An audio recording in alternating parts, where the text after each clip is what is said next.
Les gens Mais disent, vous savez, ils nous ont fait plein de promesses dans le oui, passé, mais je sais, ils ne les ont pas tenues, pourquoi les tiendraient-ils maintenant? Je sais que c'est ce qui nous est dit, que c'est quelque chose dont il faut avoir conscience.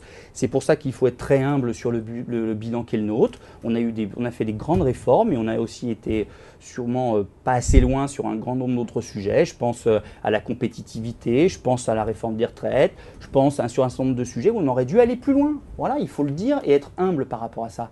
Et en même temps dire que les propositions qui sont faites par le Front National qui semblent radicales et les bonnes solutions claires et définitives aux problèmes de nos compatriotes sont des fausses bonnes idées. Les problèmes sont complexes. On peut être courageux et apporter des réponses fortes sans tomber dans la simplification. Et quand, par exemple, ils proposent de sortir de l'euro, sortir de l'Europe, c'est dangereux, c'est mortifère pour notre pays. Et bien ça, il faut le dire aussi. Et vous savez, je pense que dans l'avenir, nous, responsables politiques, on aura une exigence d'efficacité. Nous aurons la nécessité peut-être d'être plus prudents sur le discours, mais plus forts sur les actes. Les Français veulent qu'on agisse, qu'on soit lucide sur la situation de notre pays, qu'on leur dise la vérité et qu'on agisse fermement et qu'on rende des comptes sur nos actions. Et pour l'instant, c'est vrai qu'on n'a sûrement pas été assez loin dans la politique qui est attendue par nos compatriotes. On peut baisser les impôts aujourd'hui, par exemple?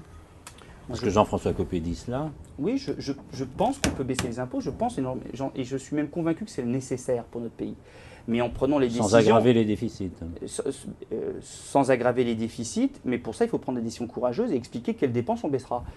Sur les retraites, on est clair, on dit qu'il faut bosser plus longtemps. Donc on a dit c'est 65 ans l'âge légal de départ en retraite que nous préconisons.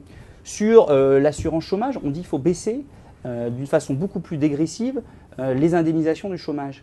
Voilà, ça c'est des propositions concrètes qui ne sont pas simples à expliquer à nos compatriotes. On ne peut pas dire que ça soit démagogique de dire ça. Pour pouvoir baisser les charges, pour pouvoir baisser les dépenses, les impôts, il faut baisser les dépenses, qu'elles soient sociales ou budgétaires. Il faut réformer d'une façon radicale notre millefeuille administratif et politique. Je pense qu'il faut réduire par 2 le nombre de parlementaires. On a 900 parlementaires dans notre pays, il n'en faut plus que 400. Il faut fusionner les départements et les régions. Il faut remettre encore un coup de simplification de la carte intercommunale et limiter les redondances de compétences entre communes et intercommunalités, entre départements et régions. Il faut avoir le courage de prendre ces mesures-là. On a fait le conseiller territorial il y a quelques années. C'est une réforme qui nous a coûté en partie la majorité au Sénat. C'était un bon début, mais ça n'allait pas du tout assez loin. Il faut prendre des décisions fortes et pas avoir peur de manier la serpe et le scalpel, parce qu'il est temps de le faire. Si on l'avait fait progressivement il y a quelques années, on ne serait pas obligé à prendre ces décisions rudes aujourd'hui. Mais derrière, pardon, mais c'est important parce que ce n'est pas simplement des larmes et du sang, c'est derrière des perspectives positives. Tous les pays qui ont pris ces décisions difficiles, le Canada, l'Australie, la Suède, l'Allemagne, aujourd'hui on a les fruits.